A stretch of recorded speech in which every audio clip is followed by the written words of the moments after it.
నమస్కారం. నేను చందు. ఈరోజు ప్రధాన న్యూస్ పేపర్లలో వచ్చిన విద్య, ఉద్యోగ సమాచారం 2 తెలుగు రాష్ట్రాలకు సంబంధించిన ఇన్ఫర్మేషన్ ఏమేముంది చూద్దాం. వీడియో మొత్తం చూడండి. సబ్స్క్రైబ్ చేసుకోకపోతే ఫస్ట్ సబ్స్క్రైబ్ చేసుకోండి. కాబట్టి మొత్తం ఇన్ఫర్మేషన్, లేటెస్ట్ అప్డేట్స్ అన్నీ మీకు తెలుస్తాయి. జర సబ్స్క్రైబ్ చేసుకోండి, మర్చిపోకండి. వీడియో మొత్తం చూడండి. నేడే మెగా డిఎస్సి నోటిఫికేషన్ 11,062 పోస్టులకు విడుదల. మే లేదా జూన్లో ఆన్లైన్ విధానంలో పరీక్ష. 2023 నోటిఫికేషన్ రద్దు చేస్తూ ప్రభుత్వం ఉత్తర్వులు. పాత అభ్యర్థులు మళ్ళీ దరఖాస్తులు చేయాల్సిన అవసరం లేదని క్లియర్గా చెప్పారు. ఇకపోతే వార్తలకు, రాష్ట్రంలో ఉపాధ్యాయ పోస్టుల భర్తీ కోసం మెగా డిఎస్సి నోటిఫికేషన్ జారీకి రంగం సిద్ధమైంది. 11,062 పోస్టులతో కొత్త నోటిఫికేషన్ను ముఖ్యమంత్రి రేవంత్ గురువారం తన నివాసంలో విడుదల చేయనున్నారు. వీటిలో స్కూల్ అసిస్టెంట్లు 2,629, భాషా పండితులు 727, పీటీలు 182, ఎస్జిటీలు 6,508. ఎస్జిటి పోస్టులు ఎక్కువ ఉన్నాయి, జర గుర్తుపెట్టుకోండి. ప్రత్యేక కేటగిరీలో స్కూల్ అసిస్టెంట్లు 220, ఎస్జిటీలు 796.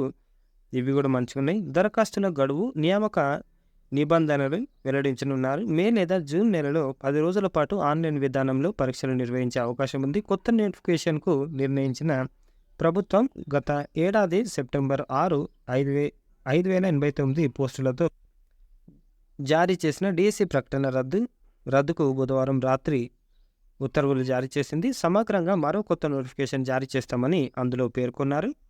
ఇకపోతే మరి ఏమింది అంటే, పాత దరఖాస్తులు చెల్లుబాటులో ఉంటాయని, కొత్త డిఎస్సికి వాటిని పరిగణలోకి తీసుకుంటామని పాఠశాల విద్యాశాఖ కమిషనర్ వెల్లడించారు. పాత అభ్యర్థులు మళ్ళీ దరఖాస్తు చేయాల్సిన అవసరం లేదని క్లియర్గా స్పష్టం చేశారు. ఎందుకు ఇంత చేస్తున్నారు అంటే, ప్రతి బడికి ఉపాధ్యాయుడు ఉండాలని వీళ్ళు ఈ ప్రయత్నం చేస్తున్నారు. పోస్టుల సంఖ్య పెరగడంతో భారీగా దరఖాస్తులు రావచ్చని కూడా అంచనా వేస్తున్నారు. ప్రశ్నపత్రాలు మొదలు ఫలితాల వరకు సాంకేతికతను వినియోగించేలా విద్యాశాఖ సన్నాహాలు చేస్తుంది. పరీక్షను ఎంసెట్ తరహాలో నిర్వహించనున్నారని తెలుస్తుంది. ఇకపోతే ఇంకో పేపర్లో నేడే డిఎస్సి నోటిఫికేషన్, ఉపాధ్యాయ పోస్టులు 11,062. పాత డిఎస్సి నోటిఫికేషన్ రద్దు, అభ్యర్థులు మళ్ళీ దరఖాస్తు చేయాల్సిన అవసరం లేదు. పాఠశాల విద్యాశాఖ వెల్లడి. అంటే పాతకాలంలో అప్లై చేసిన వాళ్ళు ఇప్పుడు మళ్ళీ అప్లై చేయాల్సిన అవసరం లేదు. అయితే స్పెషల్ టీచర్లు 1,523 ఉన్నాయి. అందులో 507 పోస్టులను పదోన్నతుల ద్వారా భర్తీ చేస్తారు. మిగిలిన 1,016 పోస్టులను నేరుగా భర్తీ చేస్తారు. డిఎస్సిలో స్కూల్ అసిస్టెంట్ పోస్టులు 2,849 పోస్టులు, ఎస్జిటీలు 7,304 పోస్టులు, పండితులు ఇట్లున్నాయి. ఇకపోతే మేలో డిఎస్సి పరీక్షలు ఉండడానికి ఛాన్సెస్ ఉన్నాయి. డిఎస్సి రాత పరీక్షలు మేలో నిర్వహించే అవకాశం ఉందని విశ్వసనీయంగా తెలిసింది. వచ్చే నెలలో పార్లమెంట్ ఎన్నికల షెడ్యూల్ విడుదల కానుంది. ఏప్రిల్లో పోలింగ్ ఉంటుంది. మే 2వ వారం వరకు ఎన్నికల కోడ్ అమల్లో ఉంటుంది. దీంతో మే 3వ వారం లేదా 4వ వారంలో డిఎస్సి రాత పరీక్షలను నిర్వహించే అవకాశం ఉంది.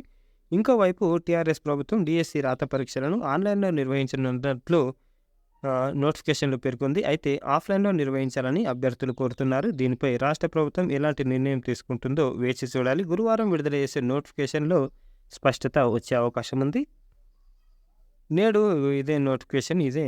మరి ఇంకో దాంట్లో పేపర్లు ఏమి ఇచ్చారంటే, ప్రిపరేషన్కు కనీసం 4 నెలల సమయం ఇవ్వాలి అని అంటున్నారు. మెగా డిఎస్సి నోటిఫికేషన్ జారీ చేసి ప్రిపరేషన్కు 4 నెలల సమయం ఇవ్వాలని రాష్ట్ర డిఎడ్, బిఎడ్ అభ్యర్థులు ప్రభుత్వాన్ని విజ్ఞప్తి చేశారు. ఈ మేరకు పాఠశాల విద్యాశాఖ డైరెక్టర్కు వినతి పత్రం కూడా సమర్పించారు. జూన్లో పరీక్ష నిర్వహించాలని ఆ సంఘ రాష్ట్ర అధ్యక్షులు కూడా కోరారు.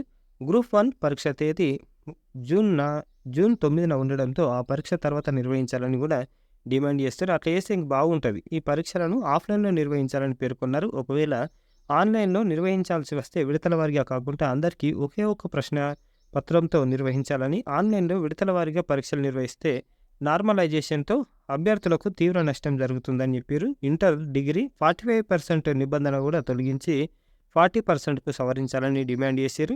డిఎస్సితో పాటు టెట్ కూడా నోటిఫికేషన్ జారీ చేయాలని కూడా ప్రభుత్వాన్ని ఆయన కోరారు. అంటే ఖచ్చితంగా టెట్తో పాటు డిఎస్సి కూడా ఉంటే కొంచెం బాగుంటుంది. ఎవరన్నా టెట్ క్వాలిఫై కాకపోతే వాళ్ళు టెట్ క్వాలిఫై అవుతారు, డిఎస్సి కూడా రాసుకోవడానికి ఛాన్స్ ఉంది. ఆంధ్రప్రభ నుంచి 11,000 పోస్టులతో మెగా డిఎస్సి అని మంచిగా రాశారు. ఇంకో దాంట్లో నేడు డిఎస్సి నోటిఫికేషన్ ఆంధ్రజ్యోతి అనుకుంటా. సాక్షి నుంచి నేడు కొత్త డిఎస్సి ప్రకటన. నమస్తే తెలంగాణ నుంచి 11,062 టీచర్ పోస్టులకు డిఎస్సి. కేసీఆర్ ప్రభుత్వం ఇచ్చిన 5,089 పోస్టులు కలిపి జారీ. పాత డిఎస్సి నోటిఫికేషన్ రద్దు. గత దరఖాస్తులన్నీ చెల్లుబాటు అని రాసిరు. ఫస్ట్ టైం ఈ పేపర్లో ఏం కాంట్రవర్సీగా రాయలేదు, అన్నీ నార్మల్గానే రాసిరు, సంతోషం. కాకపోతే ఈరోజు నోటిఫికేషన్ ఇచ్చేదానికి ఛాన్స్ ఉంది. ఈ పోస్టులకు ప్రత్యేక అర్హతలు ఉండనున్నాయి. ఏమున్నాయి ప్రత్యేక అర్హతలు అని అంటే, స్పెషల్ టీచర్ పోస్టులకు భర్తీ చేస్తుండడంతో ఆయా పోస్టులకు కొత్తగా సర్వీస్ రూల్స్ తయారు చేశారు. ఈ పోస్టులకు ప్రత్యేక అర్హతలు ఉండనున్నాయి. అయితే ఈ పోస్టులను మే నెలాఖరు లేకపోతే జూన్ మొదటి వారంలో రాత పరీక్షలు నిర్వహించాలని సర్కార్ భావిస్తుంది. జూన్ 9న గ్రూప్ 1 ప్రిలిమ్స్ ఎగ్జామ్ ఉండడంతో అదే నెలాఖరులో పరీక్షలు పెట్టాలని కూడా ప్రాథమికంగా నిర్ణయించినట్లు తెలుస్తుంది. జూన్ 9 అని అంటే మనకు తర్వాత పర్ఫెక్ట్గా టైం ఉంటుంది కాబట్టి చాలా సంతోషం. గురుకుల డిగ్రీ లెక్చరర్ పోస్టుల ఫలితాలు వెల్లడి. నేడు జూనియర్ లెక్చరర్ ఫలితాలు. యాక్చువల్గా ఈ పీజీటీ టీజీటీ రిజల్ట్స్ ఇవి రిజల్ట్స్ ఇచ్చిన తర్వాత ఇస్తే బాగుండే. అప్పుడు మనకు బ్యాక్లాగ్ పోస్టులకు అవకాశం లేకుంటుంటుండే. ఇప్పుడు ఈ పోస్టులకు సెలెక్ట్ అయితే ఆ పోస్టులను వదిలేసి ఇంట్లో జాయిన్ అయిపోతారు మనుషులు. కాబట్టి అది అట్లా వేయకుంటే చేస్తే బాగుండే. కాకపోతే వాళ్ళు అట్లా వేయలేదు ట్రిబ్ వాళ్ళు. సంక్షేమ గురుకుల డిగ్రీ కళాశాలలో 793 అధ్యాపకుల పోస్టులకు ఎంపికైన అభ్యర్థుల జాబితాను ట్రిబ్ ప్రకటించింది. మొత్తం 22 సబ్జెక్టుల వారికి ఆ జాబితాలను వెబ్సైట్లో పొందుపరిచింది. దివ్యాంగుల కేటగిరీ ఫలితాలు త్వరలో ప్రకటిస్తామని కూడా తెలిపారు. దివ్యాంగుల అభ్యర్థులు కొందరిని వైద్య నియామకాల బోర్డుకు సిఫారసు చేశారు. బోర్డు ఆయా అభ్యర్థులను పరిశీలించి నివేదికలు ఇచ్చిన తర్వాత ఆ విభాగంలో జాబితాను విడుదల చేసే అవకాశాలున్నాయి. అయితే గురుకులాల్లో 1924 జూనియర్ లెక్చరర్ పోస్టుల ఫలితాలు గురువారం వెల్లడి కానున్నాయి. ఈ మేరకు గురుకుల నియామక బోర్డు కసరత్తు పూర్తి చేసింది. వయో పరిమితి పెంపుపై వినతిని పరిశీలించండి అని హైకోర్టు తెలంగాణ ప్రభుత్వాన్ని కోరింది. గ్రూప్ 1 సర్వీస్ పోస్టులకు ఫిబ్రవరి 19న జారీ చేసిన నోటిఫికేషన్తో పాటు రాబోయే నోటిఫికేషన్లో వయో పరిమితిని 46 నుంచి 51 పెంచాలని నిరుద్యోగుల వినతి పత్రాన్ని పరిశీలించాలని రాష్ట్ర ప్రభుత్వానికి హైకోర్టు ఆదేశాలు జారీ చేసింది. 2017 నుంచి ఎలాంటి నోటిఫికేషన్ విడుదల కానందున వయో పరిమితిని 46 నుంచి 51 వరకు పెంచేలా ఆదేశాలు జారీ చేయాలంటూ జస్టిస్ చెప్పారు. మరి ఏదాకా తీసుకుంటారో చూద్దాం. SSC selection process. పోస్టులు ఏమేమి ఉన్నాయి? Staff selection commission invites online application from eligible candidates for phase 12 2024 పోస్టులు. నంబర్ ఆఫ్ పోస్టులు 2049 ఉన్నాయి. ఎస్సీకి 255, ఎస్టీకి 124, ఓబీసీ 456, అన్రిజర్వ్డ్ కింద 1028, ఈడబ్ల్యూఎస్ 186. పోస్టులు లైబ్రరీ అటెండెంట్ ఉంది, medical attendant, nursing officer, pharmacist, field man, accountant, assistant plant protection officer, laboratory attendant, foremen, junior engineer UDC, driver cum mechanic, technical assistant, supervisor, senior translator, store keeper, data entry operator, research investigator, court clerk, senior geographer ఉన్నాయి. క్వాలిఫికేషన్లు 10th, inter, diploma, degree. Selection process based on interview, written exam, skill test like typing, data entry, computer proficiency ఇవన్నీ ఉన్నాయి. Document verification. అందరికీ fee 100 ఉంటే women, SC, ST, పీడబ్ల్యూడీ, ex service మ్యాన్లకి fee ఏం లేదు. లాస్ట్ డేట్ వచ్చే నెల 18వ తారీఖు. Last date for making online fee payment 19/3 వరకు ఉంది. ssc.gov.in website.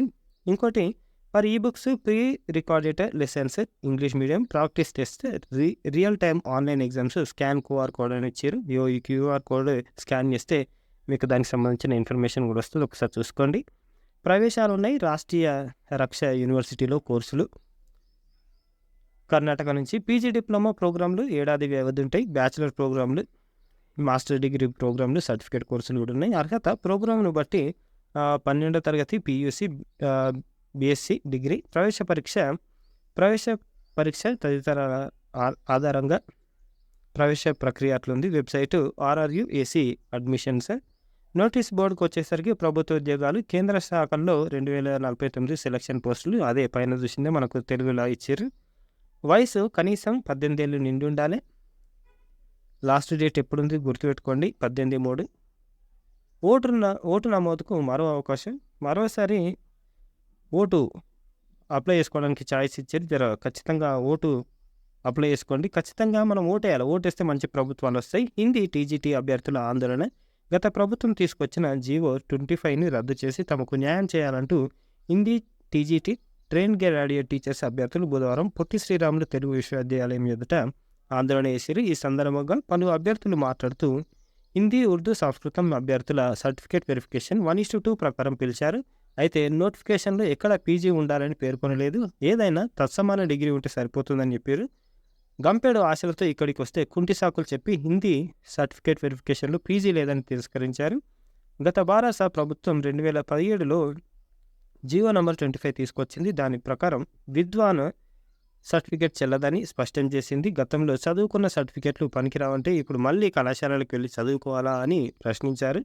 ఇప్పటికైనా రాష్ట్ర ప్రభుత్వం జోక్యం చేసుకొని హిందీ పండిత్ ఉద్యోగాలను హోల్డ్లో పెట్టాలని చెప్పారు. అధికారులకు వివరణ కోరగా ఉన్నత అధికారుల ఆదేశాలు, మార్గదర్శకాలను అనుసరిస్తున్నామని చెప్పారు. ఇవి అట్లా అప్పుడేమో వదిలేసారు. ఇప్పుడు కనీసం అన్న వీళ్ళన్నా పట్టించుకుంటే బాగుంటుంది. క్రీడా పాఠశాలల్లో విద్యార్థుల ఎంపికకు పోటీలు, తెలంగాణ మొత్తానికి అప్లికేషన్లు ఉన్నాయి. గిరిజన సంక్షేమ శాఖ ప్రతిష్టాత్మకంగా ప్రారంభించిన ఉమ్మడి జిల్లాల్లోని 3 క్రీడా పాఠశాలలు ఆదిలాబాద్, హైదరాబాదు వాటికి సంబంధించినవి. హైదరాబాద్లోని బోయిన్పల్లి క్రీడా పాఠశాలల్లో విద్యార్థులకు ఎంపికకు పోటీలు నిర్వహిస్తున్నట్లు కొమ్రంభీం జిల్లా పాలనాధికారి హేమంత్ బోర్కడే చెప్పారు. అయితే మార్చి 5న ఆసిఫాబాద్లో ఆదర్శ బాలికల క్రీడా పాఠశాల క్రీడా ప్రాంగణంలో ఎంపిక పోటీలు ఉంటాయని పేర్కొన్నారు. క్రీడా పాఠశాలల్లో ఎంపికకు వచ్చేవారు జిల్లాలోని ఏ పాఠశాలైనా 4వ తరగతి చదువుతూ 1/9/2013 నుంచి 1/9/2015 మధ్యలో జన్మించిన గిరిజన విద్యార్థులు అర్హులని చెప్పారు. అంటే స్టేట్ మొత్తంలో గుర్తుపెట్టుకుని అదే డిస్టిక్లని మళ్ళీ పరిచయం అయ్యారు. వీటితో పాటు ఆసిఫాబాద్ పట్టణంలోని గిరిజన ఆదర్శ బాలికల క్రీడా పాఠశాలలో 5, 6, 8వ తరగతుల్లో చదువుతున్న ఖాళీగా ఉన్న సీట్లను భర్తీ చేయనున్నట్లు కూడా పేర్కొన్నారు. ఈ విద్యా సంవత్సరంలో 5, 6, 8 తరగతి చదువుతున్న గిరిజన విద్యార్థులు అర్హులుగా పేర్కొన్నారు. పోటీల్లోకి వచ్చేవారు పాఠశాల ఉపాధ్యాయుడి నుంచి bonafide, eligibility form, Aadhaar card తీసుకురావాలని సూచించారు. వివరాలకు ఈ నంబర్లో సంప్రదించాలని చెప్పారు. ఆదర్శ పాఠశాలలో ప్రవేశాలకు మరో అవకాశం మార్చి 2 వరకు.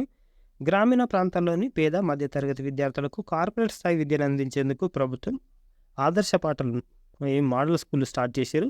ఇంగ్లీష్ మీడియం ఉంటుంది, మంచి క్వాలిటీ ఎడ్యుకేషన్ ఉంటుంది. విద్యార్థులు వివిధ రంగాల్లో ప్రతిభ కనపరుస్తుండడంతో ఏటా వీటిలో ప్రవేశాల పోటీ ఎక్కువైంది. 24-25 అకాడమిక్ ఇయర్ సంబంధించి 6th నుంచి 10th వరకు ప్రవేశాలు ప్రకటన వెలువడింది. ఇంటర్ వరకు ఉచిత విద్యతో పాటు వసతి సౌకర్యం ఉంటుంది. కాబట్టి ఒకసారి చూసుకోండి. మార్చి 2 వరకు ఎక్స్టెండ్ చేశారు. ఉచిత శిక్షణ సద్వినియోగం చేసుకోవాలని చెప్పారు. ఇకపోతే ఉచిత శిక్షణ దరఖాస్తుల ఆహ్వానం. ఇది తెలంగాణ స్టడీ సర్కిల్ మొత్తం అన్ని డిస్టిక్లకు సంబంధించిన ఇన్ఫర్మేషన్. ఇది ఓన్లీ నల్గొండకే అనుకునేరు. గ్రూప్ 1 బ్యాంకింగ్, ఆర్ఆర్బీ, ఎస్ఎస్సి కేంద్ర రాష్ట్ర ప్రభుత్వాలచే భర్తీ చేసే ఉద్యోగాల పోటీ పరీక్షలకు ఉచిత శిక్షణకు దరఖాస్తుకు మార్చి 6 చివరి తేదీ అని చెప్పారు. ఒకసారి చూసుకొని టీఎస్ వెబ్సైట్లో అప్లై చేసుకోండి. టీఎస్ స్టడీ సర్కిల్ ఉంటుంది. అధ్యాపకుడి నియామకానికి దరఖాస్తుల ఆహ్వానం. నర్సాపూర్ నుంచి మండల పరిధి పెద్ద చింతకుంట సమీపంలోని ప్రభుత్వ డిగ్రీ కళాశాలలో ఆంగ్లం బోధించడానికి, ఇంగ్లీష్ బోధించడానికి టెంపరీ బేస్లో లెక్చరర్స్ కావాలి. నెట్, స్లెట్, పిహెచ్డి ఉన్న వారికి ప్రాధాన్యం ఉంటుంది. అర్హులైన వారు మార్చి 2లోగా దరఖాస్తు చేసుకోవాలని చెప్పారు. ఇంకేమైనా ఇన్ఫర్మేషన్ ఉంటే ఆఫీస్లో సంప్రదించాలని చెప్పారు. యువిక భావి శాస్త్రవేత్తలకు వేదిక. 9th క్లాస్ అవుతున్న పిల్లలు ఖచ్చితంగా అప్లై చేసుకోండి. మీ క్వాలిఫికేషన్ అంటే 9th క్లాస్ని బేస్ చేసుకొని, మీకున్న నాలెడ్జ్ని బేస్ చేసుకొని ఏమి అప్లికేషన్ తీసుకుంటారు. తర్వాత ఒకవేళ సెలెక్ట్ అయితే 10 days వాళ్ళు కోచింగ్ ఇస్తారు. కోచింగ్ అంటే అవగాహన కల్పిస్తారు. దరఖాస్తు isro.gov.inలో పోయి మనం అప్లై చేసుకోవాలి. లాస్ట్ డేట్ ఎప్పుడు ఉంది అంటే మార్చి 20 దాకా ఉంది. ఆన్లైన్లో దరఖాస్తులు స్వీకరిస్తారు. 28న తొలి, ఏప్రిల్ 4న రెండో జాబితా, తర్వాత మేలో మే 12న ఇస్రో కేంద్రాల వద్ద నివేదిక సమర్పించాలి. 13న యువిక కార్యక్రమం కల్పిస్తారు. ఒకవేళ సెలెక్ట్ అయితే ఎంపికైన విద్యార్థులకు ప్రయాణ వసతి కల్పిస్తారు, ఆశ్రయం కూడా కల్పిస్తారు. గుర్తుపెట్టుకోండి. టెట్ డిఎస్సి ఇది ఏపీకి సంబంధించిన విషయం. అమరావతి టెట్ డిఎస్సి షెడ్యూల్పై ముగిసిన వాదనలు, తీర్పును వాయిదా వేసిన హైకోర్టు. దీని మీద ఇంకా క్లారిఫికేషన్ ఏమి ఇవ్వలేదు. ఇక వాకిన్లు ఉన్నాయి. Kendriya Vidyalaya 2 PRT primary teacher, TGT, తర్వాత టీజీటీ మ్యాథ్స్, సైన్స్, సోషల్ ఇవన్నీ ఉన్నాయి. Last date eligible interested candidates may attend interview along with all original certificates one of the attested photo copies. Written test will be conducted depending on the number of candidates for PRT computer instructor. వాకిన్లు ఎప్పుడు ఉన్నాయంటే 6, 3 and 7, 3 తారీఖులు ఉన్నాయి. Qualification చూసుకోండి. CTET అయినా సరే, TET అయినా సరే qualify అయి ఉండాలి. తర్వాత లేట్ కమర్స్కి ఛాన్స్ లేదని చెప్తున్నారు. రిజిస్ట్రేషన్ సర్టిఫికేట్ వెరిఫికేషన్ ఎప్పుడు ఉంది అంటే 8:30 AM నుంచి 11:30 AM దాకా ఉంది.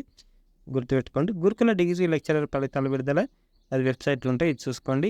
ఇకపోతే 51 ఏళ్ళ అర్హతను పరిశీలించండి అని చెప్పారు గ్రూప్ 1కి. వైద్య శాఖలో ఖాళీలకు దరఖాస్తుల ఆహ్వానం ములుగు నుంచి. ఆల్మోస్ట్ అన్ని డిస్టిక్లలో ఈ పోస్టులు ఉన్నాయి. స్టాఫ్ నర్సు, ఫార్మసిస్ట్ ఇవన్నీ ఉన్నాయి, ఒకసారి చూసుకోండి. గిరిజన గురుకులాల్లో ప్రవేశాలకు ఆహ్వానం అని చెప్పారు. ఉట్నూరు తర్వాత కరీంనగర్ సైనిక్ స్కూల్ ఇవన్నీ ఉన్నాయి. ఇంకేమైనా డౌట్లు ఉంటే ఈ నంబర్లో సంప్రదించాలి. CUET UG 2024 అన్ని యూనివర్సిటీలకు సంబంధించిన ఎంట్రన్స్, ఇది common entrance for UG. Pune IIITలో అవకాశాలు. పూణేలోని Indian institute of information technology 15 non teaching పోస్టుల భర్తీకి దరఖాస్తులు కోరుతుంది. ఫిక్స్డ్ టర్మ్ ప్రతిపాదికన 5 ఏళ్ల కాలానికి ఉద్యోగంలోకి తీసుకుంటారు. ఆఫ్లైన్లో దరఖాస్తులు స్వీకరిస్తారు. ఇవి ఇట్లా పోస్టులు ఉన్నాయి. మరి లాస్ట్ డేట్ ఎప్పుడు ఉంది అని అంటే దరఖాస్తులకు చివరి తేదీ 18/3. Website www.iittpac.in. ఇది ఒకసారి చూసుకోండి. ఇది ఈరోజుకి సంబంధించిన పేపర్ ఆర్టికల్స్. లైక్ చేయండి, షేర్ చేయండి, సబ్స్క్రైబ్ చేయండి. Thank you.